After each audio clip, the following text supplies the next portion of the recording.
ठीक है, तो आज जो हमने टॉपिक स्टार्ट करना है वो है हमारा functions which is also related to relations. ठीक है, तो जो फंक्शन है वो भी क्या है, एक रिलेशन ही है। एक रिलेशन ही फंक्शन होता है, बट उसके लिए कुछ कंडीशंस होती है। जैसे रिलेशन क्या था, कार्टेशियन प्रोडक्ट का ही सबसेट था जो हमने प्रीवियस लेक्चर में किया था। वैसे जो फंक्शंस है वो भी, उसकी डेफिनेशन वही है कि वो भी कार्टेशियन प्रोडक्ट का ही सबसेट होता है। बट रिलेशन ही आपका फंक्शन बनता है, उसके लिए दो कंडीशंस हैं। ठीक है, तो क्या है, पहले हम करेंगे कि जो फंक्शन है as a special kind of relation. जो फंक्शन है वो रिलेशन की एक स्पेशल काइंड है। ठीक है, कैसे, हम डेफिनेशन करते हैं। जैसे रिलेशन में भी क्या था, दो सेट्स होते थे, ऐसे ही फंक्शंस में भी क्या होंगे, आपके पास दो सेट्स होंगे। Let's a and b be two non empty sets. ठीक है, कोई भी आपके पास दो नॉन एम्प्टी सेट्स होंगे, फाइनाइट सेट्स होंगे ए एंड बी। ठीक है, then a relation from a to b, ये रिलेशन ही होगा from a to b, that is a subset of a cross b. ये हमें पता है कि ये कार्टेशियन प्रोडक्ट का क्या होता है, सबसेट। ठीक है, तो जो रिलेशन है उसी हम फंक्शन कब कहेंगे, फंक्शन की कुछ कंडीशंस हैं, इज कॉल्ड फंक्शन और मैपिंग। फंक्शन को मैपिंग भी बोलते हैं। ठीक है, from a to b if, अब इसकी दो कंडीशंस है। ठीक है, जिससे हमें पता चलेगा ये फंक्शंस है या नहीं है। ठीक है, तो पहले क्या है, कोई भी आपके पास दो सेट्स होंगे, लेट ए एंड बी भी टू नॉन एम्प्टी सेट्स। ये फाइनाइट भी हो सकते हैं सेट्स, इनफाइनाइट भी हो सकते हैं।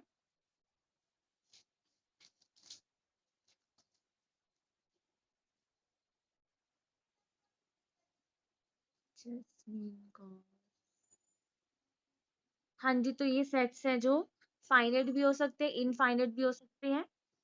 तो ए एंड बी आपके पास कोई भी दो नॉन एम्प्टी सेट्स हैं।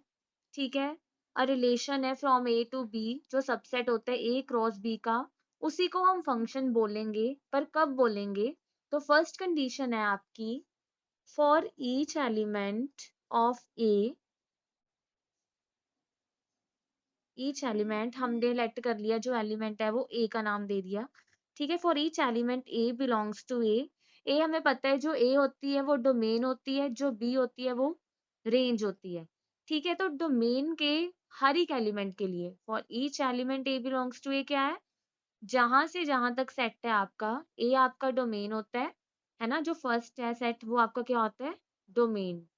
ठीक है, जो सेकंड सेट है जहां से जहां तक है वो होती है आपकी रेंज। तो वो कह रहे हैं कि सेट के हर एक एलिमेंट के लिए देयर एग्जिस्ट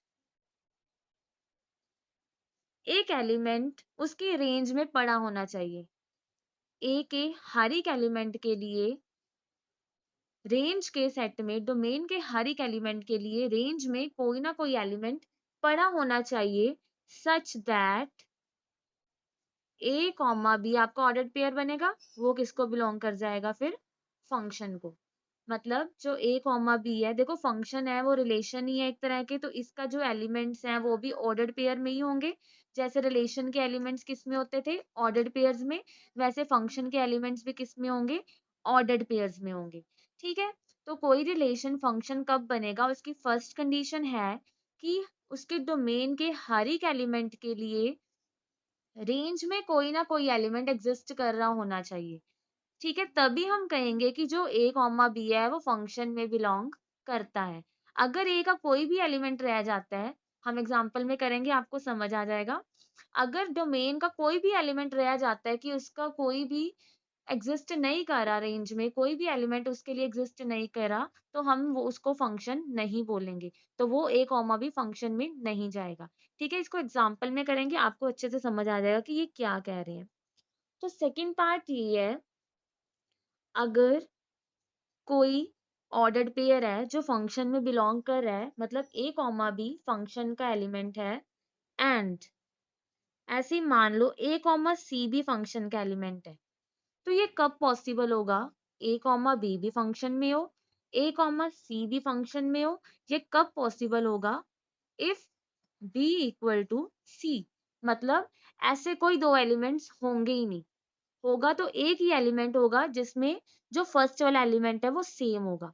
अगर b इक्वल टू सी है, देखो अगर b इक्वल टू सी हो गया तो मतलब या तो a कॉमा सी हो गया या फिर a कॉमा b हो गया। ठीक है, तो ये दोनों एक ही एलिमेंट बन जाएंगे ना, कोइंसाइड हो जाएंगे अगर b इक्वल टू सी हो गया। अगर b इक्वल टू सी हो गया तो ये a कॉमा सी बन गया। ठीक है, अगर यहाँ पे देखो c इक्वल टू b तो ये a कॉमा b बन गया। तो मतलब ऐसा एक ही एलिमेंट होगा जिसमें जो फर्स्ट वाला एलिमेंट है, मतलब कोई दो एलिमेंट्स में फर्स्ट वाला एलिमेंट सेम नहीं हो सकता। ठीक है, मेन फंक्शन की दो प्रॉपर्टीज हैं, इसको मैं आपको एग्जांपल से समझाऊंगी कि ए के हर एक एलिमेंट के लिए बी में कोई ना कोई एलिमेंट एग्जिस्ट करना चाहिए, तभी हम कहेंगे कि ए बी फंक्शन का एलिमेंट है। सेकंड, कि जो फर्स्ट वाला एलिमेंट है वो सेम नहीं होना चाहिए, वो एक में एक ही होना चाहिए। ठीक है, तो ऐसे इन्होंने इसको दूसरी लैंग्वेज में भी बताया हुआ है कि फंक्शन एज अ कोरेस्पोंडेंस। जैसे हमने कहा है कि फंक्शन एक स्पेशल काइंड का रिलेशन है, अब वो बोल रहे हैं कि फंक्शन एज अ कोरेस्पोंडेंस। इसकी एक और डेफिनेशन दी हुई है इन्होंने, वो भी सेम यही है। इसमें भी आपकी दो कंडीशंस हैं, इन्हीं को इन्होंने एक्सप्लेन किया हुआ है दोबारा। जैसे हमने कहा है for each element A belongs to a, there exist b belongs to b such that a b belongs to f. इसी को उन्होंने दूसरी लैंग्वेज में क्या लिखा हुआ है कि all elements of a are associated in set b. इसका मतलब भी सेम है कि ए के सारे एलिमेंट्स बी के एलिमेंट्स के साथ एसोसिएट होने चाहिए। बी का कोई रह भी सकता है बट ए का नहीं रहना चाहिए। ठीक है, सेकंड है all elements of set a is associated to a unique element in set b. तो इसको इन्होंने ऐसे एक्सप्लेन किया और इसी स्टेप को इन्होंने एक्सप्लेन किया है कि सेट ए के हर एक एलिमेंट का बी में यूनिक एलिमेंट होना चाहिए। जैसे मैं आपको एग्जांपल में कराती हूँ, देखो मान लो हमारे पास है एक सेट है ए, एक सेट है बी। ठीक है, तो मेरे पास यहाँ पे है मान लो 1 2 3 4 और यहाँ पे है ए बी सी। ठीक है, मेरे पास ए एंड बी सेट है, तो मेरे पास जो फंक्शन है वो है 1 से ए, 2 से बी, 3 से सी। मान लो ये फंक्शन क्या है आपका, 1 2 सॉरी 1 A 2 B 3 C। तो पहले एलिमेंट, पहले स्टेप का मतलब क्या है हमारा कि कोई भी एलिमेंट ए का नहीं रहना चाहिए, हर एक एलिमेंट के लिए बी में कोई ना कोई एलिमेंट एग्जिस्ट करना चाहिए। तो यहाँ पे देखो ए के 1 के लिए एग्जिस्ट कर रहा है ए, है ना, ए में 1 एलिमेंट के लिए बी में कौन एग्जिस्ट कर रहा है ए। ए के सेकंड एलिमेंट 2 के लिए बी में एग्जिस्ट कर रहा है बी। थर्ड एलिमेंट के लिए सी एग्जिस्ट कर रहा है, पर देखो फोर्थ एलिमेंट के लिए कोई एग्जिस्ट कर रहा है नहीं ना, 4 रह गया। 4 के लिए कोई भी एलिमेंट एग्जिस्ट नहीं कर रहा बी में, तो ये आपका फंक्शन नहीं है। This relation is not a function. तो फर्स्ट एलिमेंट में क्या है कि every element in domain has image in range. देखो जो फर्स्ट वाले एलिमेंट का है, इसको बोलते हैं प्री इमेजेस। ठीक है, जो सेकंड वाले एलिमेंट है इसको बोलते हैं इमेज। ठीक है, और हम जैसे हम मिरर में देखते हैं किसी, हमने 1 को रख दिया तो उसकी इमेज क्या बन गई ए। जैसे हम कोई भी ऑब्जेक्ट रखते हैं मिरर में तो उसकी इमेज बनती है ना, तो ऑब्जेक्ट क्या हो गया आपका प्री इमेज, तो जो उसकी मिरर में बन गए वो इमेज होगी। ऐसे यहाँ पे है, ये एलिमेंट्स है जो डोमेन के, उसे हम क्या बोलते हैं प्री इमेजेस, और इसे क्या बोलते हैं डोमेन, इस पूरे सेट को। ऐसे इस पूरे सेट को क्या बोलते हैं रेंज। ठीक है, तो यहाँ पे जो 1 की इमेज है ए है, 2 की इमेज बी है, 3 की इमेज सी है, बट 4 की कोई भी इमेज नहीं है। 4 के लिए कोई एलिमेंट एग्जिस्ट नहीं करा तो ये फंक्शन नहीं है आपका। अगर 4 के लिए भी कोई एलिमेंट होता तो हम कह देते कि ये फंक्शन है। ठीक है, ये तो हो गया आपका फर्स्ट पार्ट, फर्स्ट पॉइंट कि एक हर एक एलिमेंट के लिए दूसरे रेंज में एक एलिमेंट एग्जिस्ट करना चाहिए।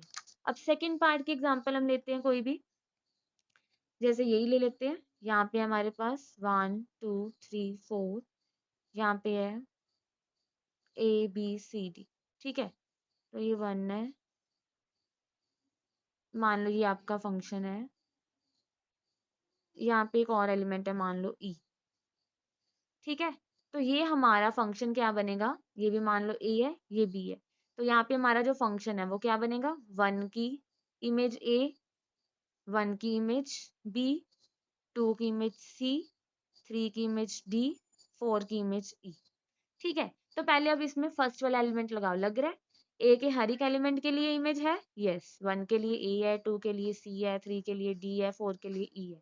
1 के लिए ए भी है, 1 के लिए बी भी है। अब फर्स्ट वाला एलिमेंट तो लग रहा है कि हर एक एलिमेंट के लिए हमारे पास बी में कोई ना कोई एलिमेंट एग्जिस्ट कर रहा है, बट अब 1 की कितनी इमेजेस आ गई, 2। 1 की ए भी है, 1 की बी भी है, बट हमने क्या कहा है इसके सेकंड पार्ट में, अगर ए कॉमा बी एफ में बिलोंग कर रहा है या ए कॉमा सी एफ में बिलोंग कर रहा है, तो जो ये सेकंड वाला एलिमेंट है वो सेम होगा। सेम होगा मतलब ऐसा एक ही एलिमेंट होगा, कहीं पे भी जो प्री इमेज है वो सेम नहीं हो सकती। ऐसे यहाँ पे भी देखो क्या बोल रहा है, ऑल एलिमेंट ऑफ सेट ए के हर एक एलिमेंट बी के यूनिक एलिमेंट के साथ एसोसिएट हो। मतलब ए का कोई भी एलिमेंट दो एलिमेंट्स के साथ एसोसिएट नहीं हो सकता, बी के यूनिक एलिमेंट के साथ ही एसोसिएट होगा। तो यहाँ पे हमारे पास प्री इमेजेस हैं जो क्या आ गई, वो सेम आ गई दो एलिमेंट्स में, बट देखो 1 is equals to 1 but a is not equals to b, तो ये भी आपका फंक्शन नहीं है। फंक्शन कब कब नहीं होगा, जब ए में कोई ना कोई एलिमेंट रह जाएगा जिसकी इमेज नहीं है, और जब आपकी दो एलिमेंट्स की प्री इमेजेस सेम हो जाएंगी, मतलब फर्स्ट एलिमेंट सेम नहीं होना चाहिए, ठीक है। तो ये भी आपका फंक्शन नहीं है। तो समझ आ गई फंक्शन की डेफिनेशन क्या है। एक तो ए के हर एक एलिमेंट के लिए इमेज होनी चाहिए बी में, सेकंड ए का हर एक एलिमेंट की यूनिक इमेज होनी चाहिए बी में, ठीक है। मतलब ए दो एलिमेंट्स के साथ, ए का कोई भी एलिमेंट दो एलिमेंट्स के साथ एसोसिएट नहीं हो सकता। देखो जो सेकंड वाला एलिमेंट है वो सेम हो सकता है, बट फर्स्ट वाला एलिमेंट सेम नहीं हो सकता, ठीक है। जैसे अब मैं एक और डायग्राम बनाती हूँ, तो अब इसमें हम करेंगे कि ये फंक्शन है। देखो यहाँ पे हमने ले लिया 1 2 3 4, यहाँ पे ले लिया ए बी सी, ठीक है।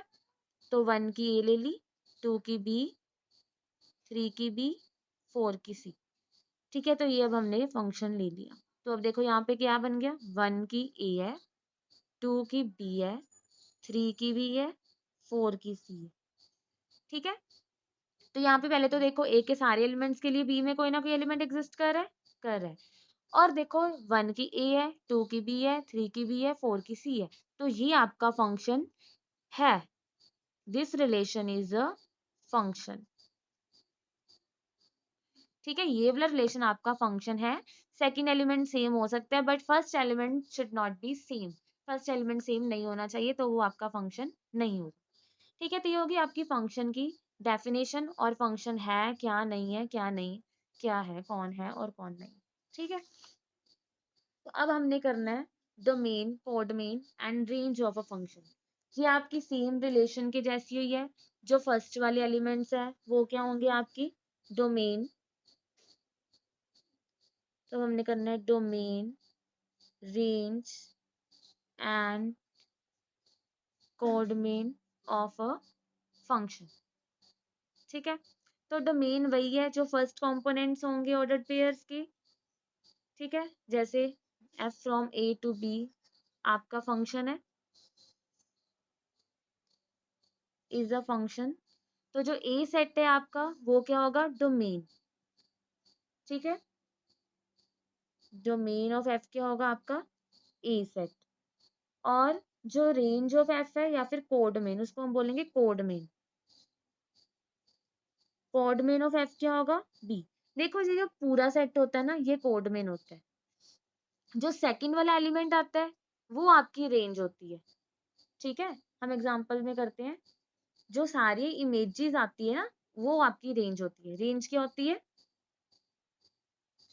All F images of elements, set of all। तो रेंज क्या होता है आपका, जो आपकी इमेजेस आती है फंक्शन की, जो हम कहते हैं सेकंड वाला कंपोनेंट आता है, एक भी किसी भी एलिमेंट का सेकंड वाला कंपोनेंट क्या होता है आपका, रेंज होता है। फर्स्ट वाला डोमेन होता है, क्योंकि देखो हमने ए क्यों लिया, इसमें क्यों नहीं कहा ऐसे कि set of all pre images, क्यों, क्योंकि हमने जो डेफिनेशन में फंक्शन की है कि ए के हर एक एलिमेंट के लिए बी में कुछ ना कुछ एग्जिस्ट करेगा, बी का कोई एलिमेंट रह सकता है बट ए का नहीं रहना चाहिए, तो डोमेन में तो पूरा सेट ही आएगा ए, ठीक है। पर रेंज में पूरी कोऑर्डिनेट नहीं आएगी, जरूरी नहीं है कि पूरी कोऑर्डिनेट आए, तो उसमें आपका एक एलिमेंट कम हो भी सकता है, इसलिए हमने यहाँ पे लिखा है set of all images of elements, वो आपकी रेंज होगी। कोऑर्डिनेट तो जो रेंज होती है ऑलवेज कोऑर्डिनेट का सबसेट होती है, ठीक है, या फिर सबसेट होगी या फिर उसके इक्वल होगी, ठीक है। उसके बाद है इक्वल फंक्शंस, की फंक्शंस, दो फंक्शंस इक्वल कब होते हैं, इक्वल फंक्शंस, ठीक है। तो दो फंक्शंस इक्वल कब होंगे, मान लो आपके पास दो फंक्शंस हैं, let f and g be two functions, ठीक है। f equals to g if and only if, देखो अब दो फंक्शंस इक्वल कब होंगे, सिंपल है, हमें क्या होगा, अगर डोमेन ऑफ f फर्स्ट वाले की डोमेन सेकंड वाले के डोमेन के इक्वल आ जाए, equals to domain of g। Second part is ऐसे, coordinate of f equals to coordinate of g, ठीक है।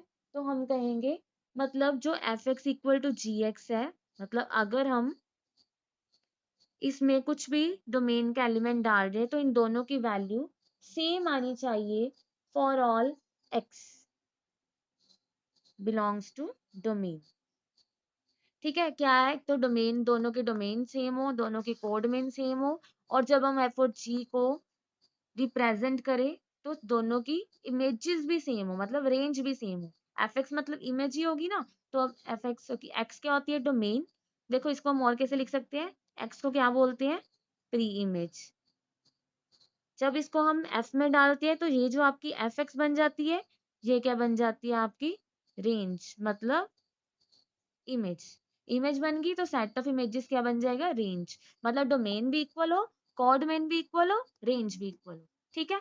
तो हम बोलेंगे कि आपके जो दो फंक्शंस है वो क्या है, इक्वल है। चलो हम कोई एग्जांपल लेते हैं, ठीक है, एग्जांपल करते हैं हम फंक्शंस की। तो क्या है, आपको फंक्शन गिवन है, हमने इसको एक्सप्रेस करना है एंड डिटरमिन करनी है देयर रेंजेस, ठीक है। एक्सप्रेस, सम कर रहे हैं हम, express the functions and find ranges, ठीक है। तो जो आपको फंक्शन गिवन है वो है आपका first function f from a to r, r मतलब रियल नंबर, ठीक है, और एफ एक्स गिवन है x square plus one, and जो a आपको गिवन है वो है -1 0 2 4, ठीक है। फंक्शन क्या है, फ्रॉम ए टू आर, ए आपका जो सेट है -1 0 2 4 है, और आर मतलब real numbers, F x x square plus one, देखो इसको भी वैसी रिलेशन के जैसे ही हमने क्या करना है, रिप्रेजेंट करना है, ठीक है। तो हम रिप्रेजेंट करते हैं, तो पहले हम वैल्यूज पुट करके देखते हैं। देखो एक्स किस में से लेने हैं, एक्स जो होता है वो क्या होता है, डोमेन में होता है, और जो आंसर आता है वो क्या होता है, रेंज। तो हम क्या करेंगे, हम एक्स को पहले क्या लेंगे, जो एक्स है हमारा ए में बिलोंग करेगा, तो हमने पहले एक्स को लिया -1, ठीक है। तो आपका एफ ऑफ -1 क्या बनेगा, हाँ जी, कैसे पुट करेंगे, एफ ऑफ एक्स के एक्स स्क्वायर प्लस वन है, तो एफ ऑफ -1 क्या होगा, एक्स की जगह -1 पुट कर देना है, तो ये बन गया आपका 2, ठीक है, जैसे रिलेशन में पुट करते थे। अब हमने एक्स लिया 0, तो एफ ऑफ 0 क्या बन गया, 1, ठीक है। अब हमने एक्स लिया 2, तो एफ ऑफ 2 क्या बन गया आपका 5, ठीक है, अब हमने x लिया 4, तो f(4) क्या बन गया आपका 17। ठीक है, तो फंक्शन में क्या आ गया आपके, तो जो आपका फंक्शन है वो किसके इक्वल आ गया, देखो पहले x को क्या लिए -1, तो f(-1) क्या है 2। ठीक है, x क्या आपकी डोमेन में से होता है, जो fx आता है वो आपकी कोडोमेन में से आता है या रेंज होती है। ठीक है, तो f क्या आ गया -1 पुट किया, तो ये क्या बन गया आपका 2। जब आपने x को क्या पुट किया 0, तो f(0) क्या आ गया 1। ठीक है, उसके बाद आपने x को 2 पुट किया, तो f(2) क्या आ गया 5। उसके बाद आ गया आपने 4 पुट किया, f(4) आ गया 17। तो ये बन गया आपका फंक्शन। अब इन्होंने ये नहीं कहा कि देखो फंक्शन है या नहीं है, वैसे तो है ही है, ए के हर एक एलिमेंट के लिए कोई ना कोई एलिमेंट एग्जिस्ट कर रहा है, तो रियल नंबर्स है। तो देखो अब रियल नंबर्स के हर एक एलिमेंट की प्री इमेज नहीं है, बट ए के हर एक एलिमेंट की इमेज है। तो फंक्शन के लिए हमने क्या देखना है कि ए के हर एक एलिमेंट की इमेज होनी चाहिए। ठीक है, तो कोड में के हर एक एलिमेंट के लिए प्री इमेज जरूरी नहीं है। ठीक है, और फर्स्ट वाला एलिमेंट सेम नहीं होना चाहिए। तो अब इसकी रेंज फाइंड करनी है, तो रेंज क्या होगी, रेंज ऑफ एफ सेकेंड वाली एलिमेंट्स, इट मीन्स 2 1 5 17। ठीक है, तो दिख रहा है अब जो रेंज है वो ऑलवेज कोड मेन की क्या होगी, सबसेट होगी। ठीक है, range is subset of code main, range ये नहीं होती, ये कोड मेन होती है। जो इसके एलिमेंट्स आते हैं, इमेजेस आती हैं, वो क्या होती है, रेंज होती है। ठीक है, एक और पार्ट करते हैं ऐसे सेम। तो सेकंड पार्ट है इसी का, अब जी आपके पास कोई फंक्शन है ए से नेचुरल नंबर। ठीक है, पहले ए से आर था, अब ए से क्या है नेचुरल नंबर है, और जी एक्स आपको गिवन है 2x के इक्वल। ठीक है, और यहाँ पे जो ए है, वेयर ए क्या है आपका x बिलोंग्स टू n। ठीक है, क्या कौन से एलिमेंट ए में, n के एलिमेंट है नेचुरल नंबर्स के, सच दैट x है जो लेस देन इक्वल टू 10। इसको हम डिस्क्राइब कर सकते हैं ना, ए को, ए क्या है सेट्स में किया हुआ है, x 10 से छोटा है या 10 के इक्वल है, और x belongs to natural number है, मतलब जो आपका a है वो 1 to 10 है। ठीक है, नेचुरल नंबर कहाँ से स्टार्ट होते हैं, 1 से स्टार्ट होते हैं, 10 तक है, तो आपके a में क्या एलिमेंट्स हैं 1 to 10। ठीक है, अब हमने इसको डिस्क्राइब करना है, तो करते हैं, क्या बनेगा ये, देखो अब हमारे पास क्या है, वैल्यूज पुट करनी शुरू करेंगे। जी एक्स है हमारे पास 2x।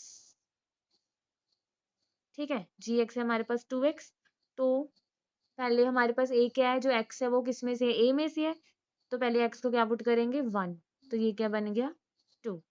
ठीक है, फिर x को पुट करेंगे 2, 2 पुट करेंगे इसमें, तो क्या बन जाएगा 2 इंटू 2 4, पुट किया x को 3, ये बन गया 2 इंटू 3 6।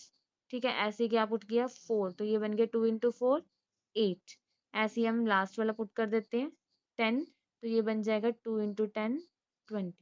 ठीक है, तो जी फंक्शन में आपके पास कौन सी एलिमेंट आ गई, x को 1 पुट किया तो ये आया 2, 2 पुट किया 4, 3 पुट किया 6, 4 पुट किया 8, सोन अप टू 10 पुट किया 20।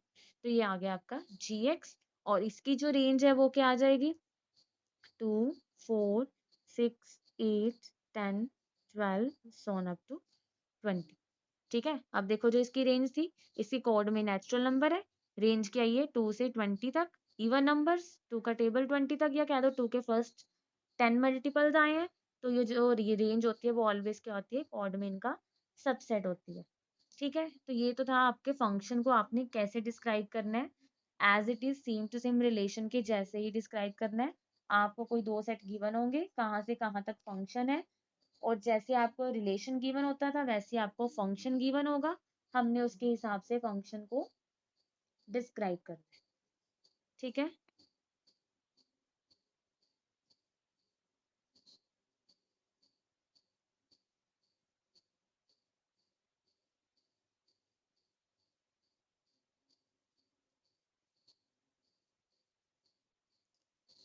ठीक है, any doubt in the definition of function, या फंक्शन को कैसे डिस्क्राइब करना है, कोई डाउट है।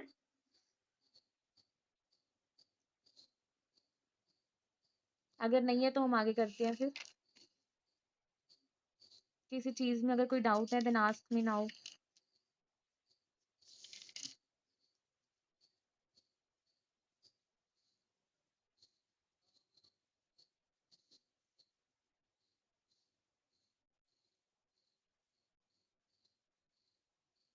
चलो हम आगे करते हैं। जो नेक्स्ट सम है आपका वो है find the domain for which f x given है आपको 2x square -1 and g x given है 1 -3x आर इक्वल। ठीक है, तो पहले क्वेश्चन पढ़ो क्या कह रहे हैं। कहते फाइंड द डोमेन, वो डोमेन फाइंड करो, मतलब वो x की वैल्यूज फाइंड करो। डोमेन मतलब x की values for which f x and g x are equal.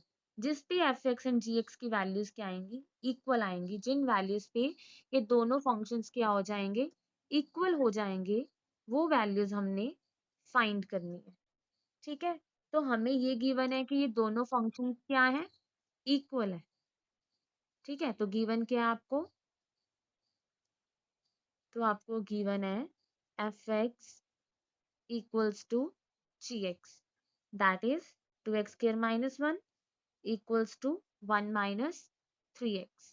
ठीक है, तो हमने क्या करना है, x की वैल्यूज फाइंड करनी है। तो इसको हम सॉल्व करेंगे। 3x इधर आके प्लस हो गया और 1 इधर आके माइनस हो गया। ये बन गया 2x स्क्वायर प्लस 3x -2। ठीक है, तो इसकी मिडल स्प्लिट टर्म करेंगे हम। तो इसको जब मिडल स्प्लिट टर्म करेंगे तो कैसे बनेगा, 2 2 ज़ा 4 एंड 3, है ना। मल्टीप्लाई करके 4 बनना चाहिए, प्लस माइनस करके 3 बनना चाहिए, तो कैसे बनेगा 4x माइनस एक्स। ठीक है, 4x माइनस 1x। ये तो आपने 10th में की हुई है। तो यहाँ से हमारा 2x कॉमन आ जाएगा, तो यहाँ पे रह जाएगा x प्लस 2। यहाँ से -1 कॉमन आ गया, यहाँ पे रह गया x प्लस 2 इक्वल्स टू 0। ठीक है, तो x प्लस 2 कॉमन आ गया, तो हमारे पास आ गया x plus 2 2x -1 equals to 0। तो x की वैल्यूज क्या आ गई आपके पास, दो वैल्यूज आ गई। आइदर x इक्वल्स टू, मतलब either x plus 2 equal to 0 और 2x -1 इक्वल्स टू 0। यहाँ से हमारे पास x कितना आ गया -2 और यहाँ से हमारे पास x कितना आ गया 1/2। तो उन्होंने कहा है कि डोमेन, देखो ये सारी डोमेन नहीं है, ये उन्होंने कहा है डोमेन के वो एलिमेंट्स निकालो जिस पे ये दोनों सेट्स क्या हो जाए, इक्वल हो जाए। तो this implies f and g are equal on the set.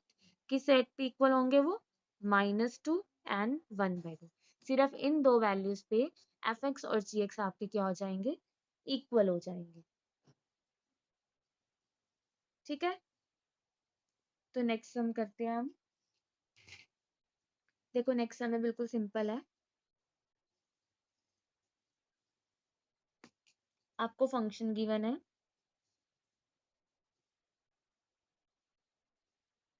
A function F x is defined. कैसे डिफाइंड है, 2x -5। ठीक है, ऐसे डिफाइंड है। हमने क्या करना है, राइट डाउन द वैल्यूज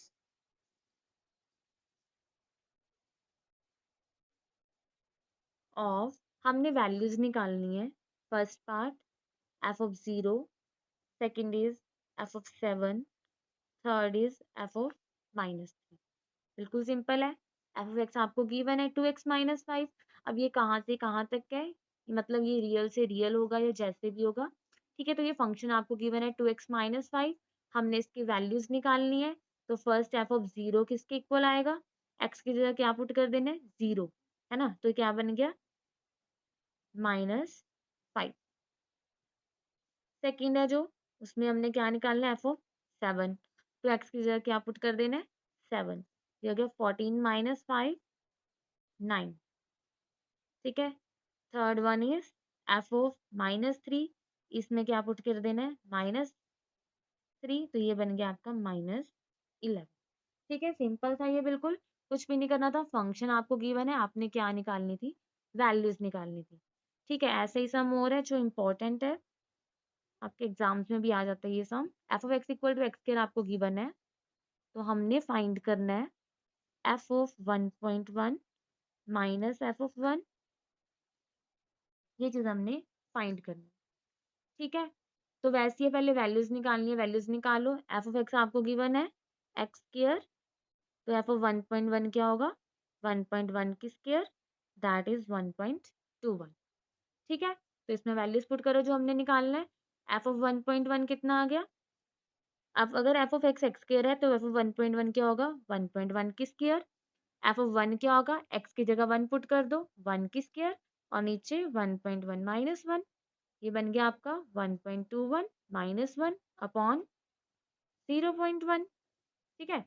तो 1.21 minus 1 this is equals to 0.21 और नीचे क्या आपके पास 0.1।